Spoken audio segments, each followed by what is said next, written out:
Las baldosas son un revestimiento económico a la par que duradero, pero tienen un pequeño inconveniente y es que la colocación es bastante complicada. Bueno, bastante, lo de bastante es relativo, ¿no? Pero sí que se complica mucho más que otros tipos de suelo. Entonces, si contratamos a alguien para que nos lo instale, pues ya sube muchísimo más de precio. Así que hoy os vengo a hablar de los truquitos para colocar baldosas que a mí me hubiera gustado saber en su día. ¡Empezamos!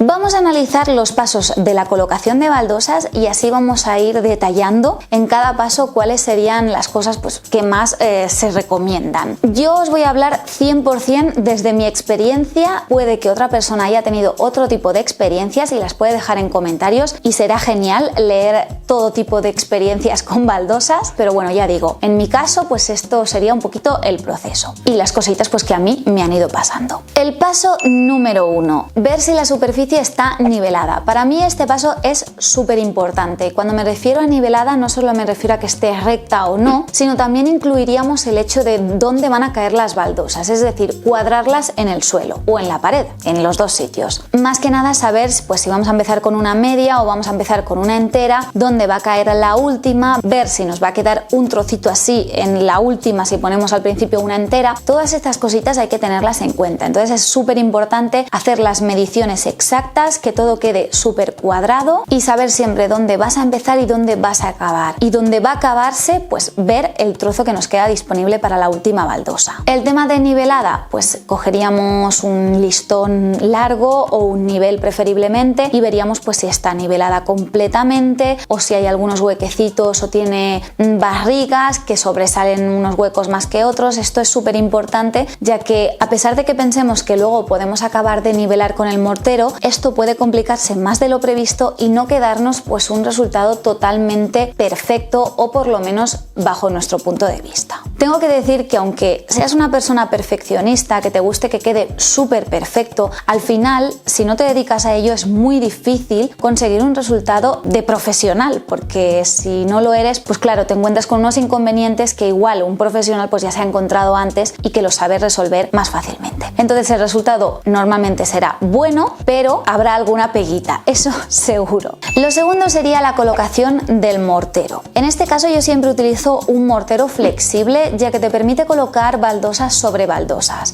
¿Podríamos quitar las baldosas antiguas? Sí, pero creo que podría ser un trabajo bastante duro y no sé hasta qué punto sería necesario, porque al quitarlo probablemente el suelo ya deje de estar nivelado. Diferente es con las paredes, ¿no? En las paredes, si colocamos directamente sobre el revestimiento que ya hay antes, pues probablemente nos quite más espacio. Si no nos importa porque la estancia es bastante grande, pues será mucho más rápido, siempre y cuando las de abajo estén bien colocadas y bien pegadas. Si no lo están, pues hay que quitarlas y sustituirlas. En el caso del suelo, pues no nos pasaría, ¿no? Porque a pesar de que nos quite un poquito de altura, pues tampoco va a ser demasiado y no lo vamos a notar demasiado. Yo siempre utilizo el mortero flexible, ya que se engancha súper bien sobre cualquier superficie y ya digo, no sería necesario picar las baldosas del suelo, simplemente colocando el mortero flexible y la baldosa encima quedaría súper bien adherida.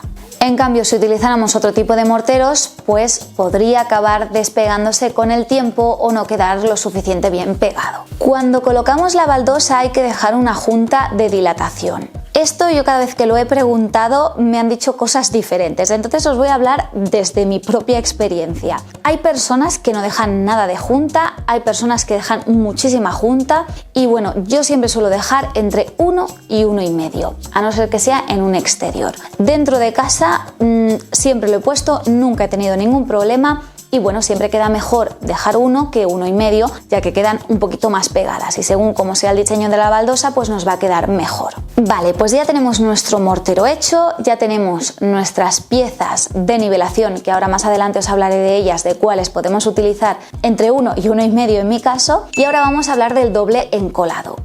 Antiguamente se utilizaban los pegotes, los famosos pegotes. ¿En qué consistía exactamente? Pues en poner pegotes en el suelo y colocar la baldosa encima y ayudándonos con estos pegotes conseguíamos nivelar la baldosa, subiendo o bajando pues en función de cómo tuviéramos que orientarla. Tampoco hace tanto que se hacía esto de los pegotes. De hecho, nosotros cuando empezamos con las obras, mi padre llegó a utilizar estos pegotes para un baño, porque mi padre junto con mi madre aprendieron con un albañil que les hizo la casa, y este albañil pues utilizaba pegotes. Él sabía hacerlo de esa manera y es como me lo hizo aquí en casa. Con el tiempo hemos visto pues que no está bien hecho, no hay que hacerlo así, y entonces hemos ido pues informándonos y perfeccionando la técnica, ¿no? En este caso, los pegotes es fácil porque controlas muy bien el hecho de que esté nivelado la baldosa y dejarla nivelada, digamos, pero tiene bastantes inconvenientes. El primero es que con el tiempo se pueden despegar, y de hecho se llegan a despegar, porque esto lo he visto bastante. Y el segundo, y para mí casi que el más importante, es que como hay zonas que el mortero no toca, pues si se te cae cualquier cosa encima probablemente se te vaya a partir la baldosa, ya que queda totalmente hueco por debajo. Y esto pues,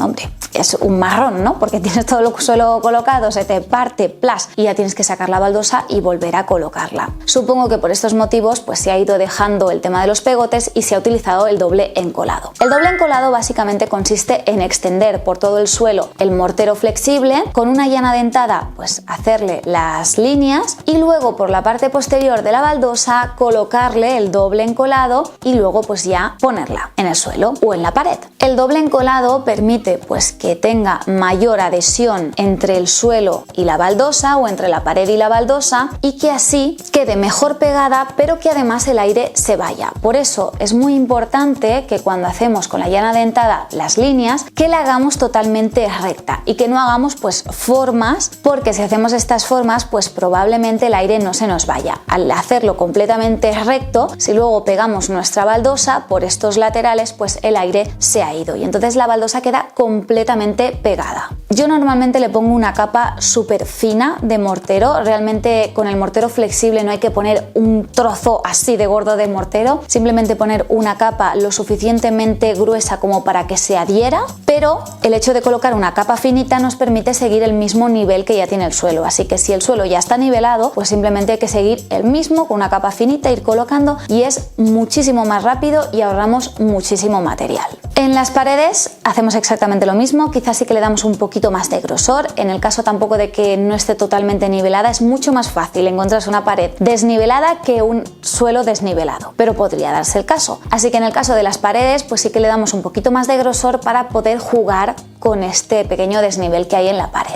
¿Cómo nivelamos las baldosas si hemos descartado los pegotes? Ya hemos dicho que los pegotes, claro, al picar pues es más fácil de nivelar y demás. Si hacemos una línea muy finita en el suelo y el suelo o la pared está desnivelada, pues nos es mucho más complicado. Pues para eso existen los fascinantes niveladores, que nosotros desde que descubrimos estos niveladores, o sea, es que los usamos para todo. O sea, cualquier baldosa que colocamos, niveladores. ¿Cómo funcionan? Pues básicamente colocas una baldosa, colocas el nivelador, colocas la siguiente baldosa, y normalmente hay unas piezas que son unos accesorios que se colocan por la parte superior, y con unas pinzas aprietas y queda completamente nivelado. Hay varios tipos de niveladores y ahora hablaremos de ellos, pero ¿para qué nos sirven estos niveladores? Uno, como la propia palabra indica, para nivelar, y dos, y esto me lo explicó un seguidor y me parece que tiene, vamos, todo el sentido del mundo, y es que cuando el mortero fragua, pues normalmente la baldosa tiende a bajar un pelín. Entonces, si ya tiene el nivelador puesto, esta baldosa, a pesar de que tienda a bajar, el nivelador no permitirá que la baldosa baje, y por lo tanto siempre mantendrá la misma altura una con otra. Es decir, que si nosotros dejamos el suelo perfecto y decimos, perfecto,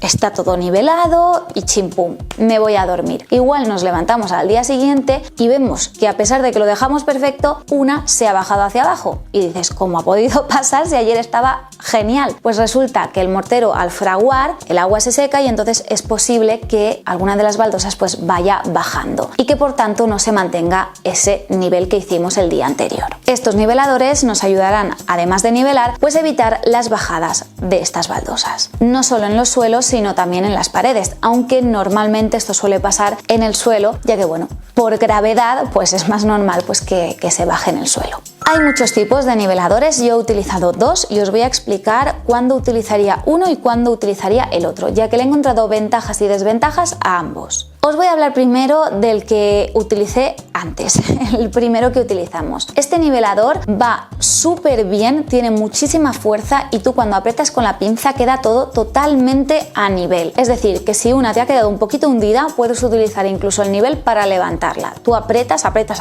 y eso va levantando la baldosa hasta dejarla completamente nivelada. Los niveladores en general son bastante económicos, es decir, yo creo que compensa comprarlos porque te queda todo muchísimo mejor, sobre todo si no colocas habitualmente baldosas. Y este nivelador a mí me encanta, pero tiene una desventaja y es que cuando lo quitas, normalmente como tiene tanta fuerza, se queda una parte pequeñísima colocada. Y claro, eso cuesta bastante de quitar y es que si tú empiezas a quitarlo con el cúter, podría ser que rompieras un poquito la baldosa o que la descantillaras. Entonces hay que ir como con muchísimo cuidado y a la hora de sacarla, pues tener la mayor precisión posible para que intente partirse por la parte de abajo y no que se rompa, porque el problema viene en el momento en que se rompe, te queda un trocito hacia afuera y claro, pues eso se acaba viendo y a veces es bastante complicado de retirar. Entonces, este nivelador, como grandísima ventaja, es perfecto para nivelar, como desventaja se rompe más fácilmente y entonces nos deja pegotillos. El segundo nivelador, y es el siguiente que utilizamos. Este nivelador tiene menos fuerza para levantar, es decir, si tú empiezas a apretarle bastante como en el otro, probablemente se te acabe rompiendo y entonces tengas que colocar otro si es que tienes acceso para poder hacerlo.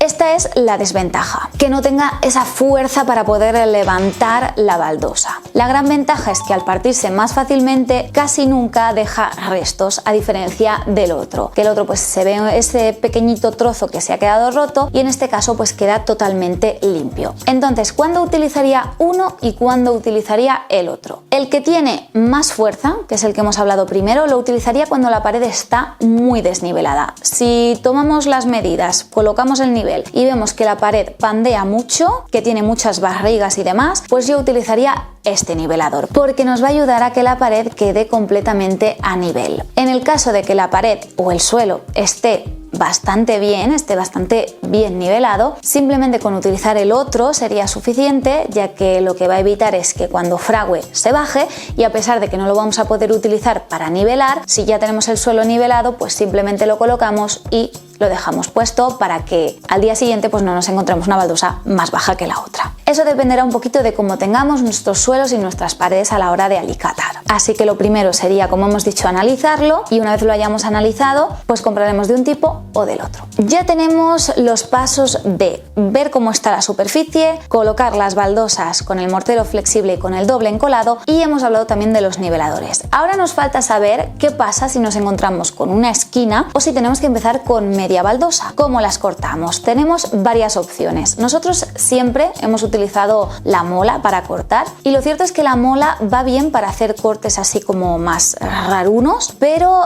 no deja un corte totalmente limpio. A pesar de que compres un disco nuevo y utilices ese disco poquitas veces, suele descantillar un pelín. Entonces tenemos la opción de la cortadora manual. Esto me parece un grandísimo inventazo y lo bueno es que puedes colocar tu baldosa, le das varias pasadas, apretando lo suficiente para que se pueda partir, le damos un golpe en seco y se parte en dos. Podemos hacer las particiones ya sea por la mitad, solo un trocito o incluso de forma un poquito inclinada. O sea, realmente podemos adaptar el corte perfectamente y yo, estoy súper contenta desde que lo probé, lo he utilizado muchísimo. Cosas buenas es que te dura muchísimo. De hecho, nosotros utilizamos una que tiene más de 50 años, era de mi abuelo. Mi abuelo era albañil, trabajó toda la vida de albañilería y utilizaba esto para cortar las baldosas. Y fue pasando pues un poquito de generación en generación y ahora pues la tengo yo y simplemente con cambiar el diamante pues ya podemos conseguir un corte súper limpio y prácticamente como si fuera nueva la máquina. Esta que tengo pues es para baldosas más pequeñitas y es la que utilicé pues para colocar las baldosas de la cocina. Luego Ferroquey me mandó otra para baldosas más grandes y en este caso las he utilizado para el suelo. Esta cortadora manual caben hasta 85 centímetros de baldosa, así que podemos poner una baldosa enorme viene y así asegurarnos pues de que no nos vamos a quedar cortos, ¿no? La otra cortadora que os comento, no sé exactamente cuál sería el tamaño perfecto para llegar a cortarlas, pero es bastante más pequeñita. Entonces, según las baldosas que vayamos a colocar, deberíamos de coger una cortadora u otra. Yo casi que os recomendaría que ya la comprarais bastante grande, porque con las grandes sí que podemos cortar las baldosas pequeñas, pero con las máquinas pequeñas no podremos cortar las baldosas grandes. Así que como tampoco sabemos en un futuro pues si vamos a necesitar baldosas más grandes, ya si compramos una grandecita pues ya nos va a servir para muchísimos años. Si queremos hacer cortes más encarados, por ejemplo, a tuberías o a desagües, lo ideal es utilizar coronas. ¿Qué pasa? Nosotros no solemos utilizar coronas a pesar de que deberíamos. No lo hacemos porque luego queda totalmente oculto y no se ve, pero queda mucho más profesional utilizar la corona. El problema de la corona es que son muy caras.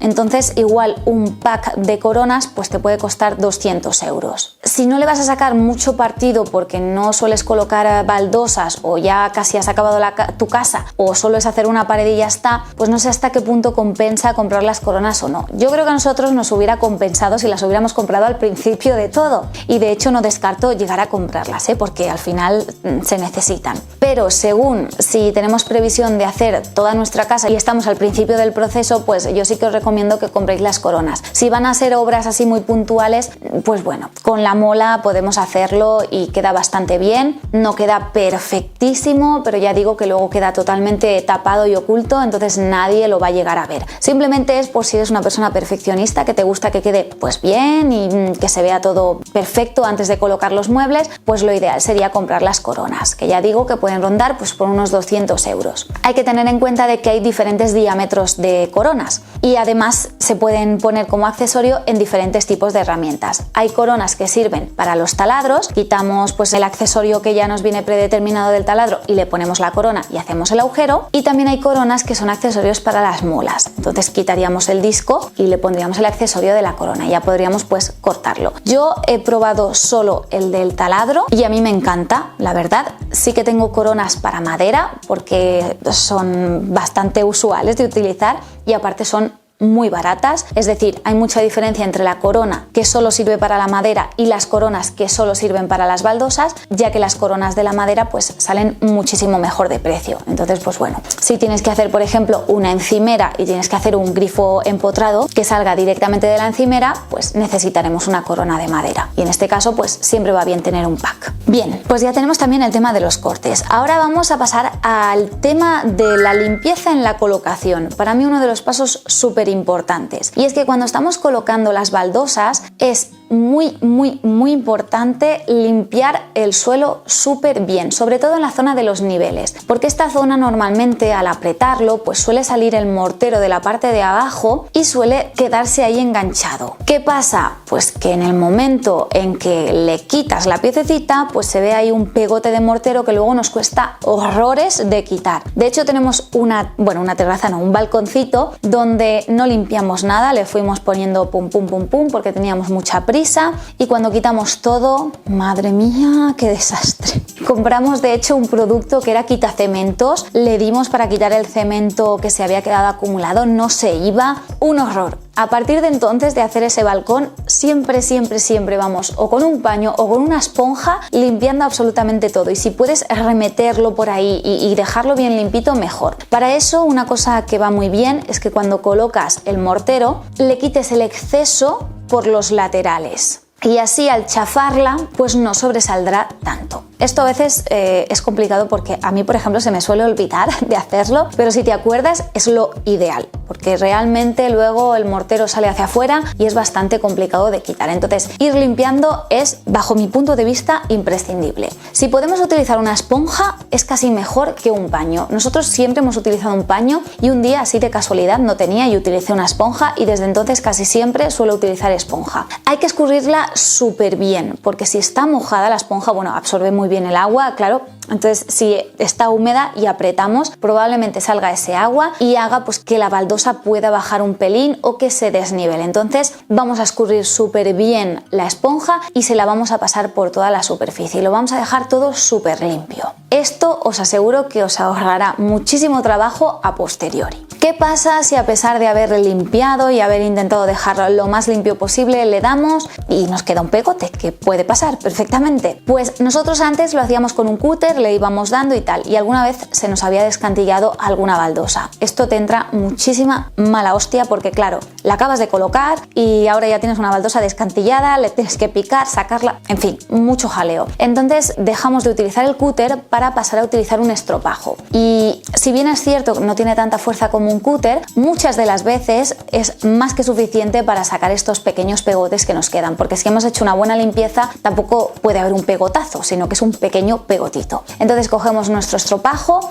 lo mojamos en agua y empezamos pues a rascar a todas las esquinas y a todos los perímetros para que nos quede todo totalmente limpio antes de colocar la borada. ¿Qué vamos a hacer antes de colocar la borada? Pues como le hemos dado con el estropajo y ha quedado todo bastante húmedo, lo que vamos a hacer va a ser secar la pared totalmente por completo. ¿Por qué? Porque si preparamos nuestra mezcla de la borada, lo dejamos con el espesor perfecto para poder aplicar y que quede perfecto y demás. Y resulta que la pared está un poquito húmeda y ha entrado por la ranurita, por la junta, ha entrado agua. Cuando coloquemos la borada, ese agua la va a chupar, va a dejar la borada mucho más líquida y se va a ir pues la mayoría de borada o se va a absorber hacia adentro. Y esto pues da bastante rabia porque hay que dejar luego que se seque, darle otra mano de borada y en fin, atrasa mucho más el proceso. Entonces, el estropajo se lo damos mojado, pero sin exceso, es decir, lo escurrimos bastante bien y luego le pasamos un paño, preferiblemente de microfibra para que absorba todo el agua, dejamos la pared totalmente limpia y luego le aplicamos la borada. La borada nosotros solemos hacerla pues un intermedio, ni muy líquida ni muy sólida, una cosa así como que quede espesa para que puedas aplicarla bien, pero lo suficientemente líquida pues para que pueda repartirse bien. Hay varias formas de aplicar la borada y hemos probado por ejemplo con unos botes y ir colocando directamente sobre el agujerito, luego con espátulas y demás. Y sinceramente la forma que a nosotros mejor nos ha ido siempre es con una llana de goma. Estas llanas de goma dejan la borada justo en la zona que tienen que dejar y retiran todo lo demás. Entonces con lo que retiramos podemos ir aplicando en el resto de pared. Y sinceramente, después de haber probado muchas cosas para la borada, yo me quedo claramente con la llana de goma. Y bueno, pues este sería un poquito el proceso y las cosas que nosotros hemos ido aprendiendo a medida de ir poniendo baldosas. Seguro que nos queda por aprender muchísimo y ya digo que si tenéis otras cositas que os hayan pasado, consejos, trucos, lo que sea, lo podéis poner en comentario, que siempre son súper bienvenidos y ayudan muchísimo tanto a nosotros como al resto de personas. Espero que os haya gustado este vídeo y nosotros nos vemos muy pronto en próximos vídeos. ¡Hasta pronto!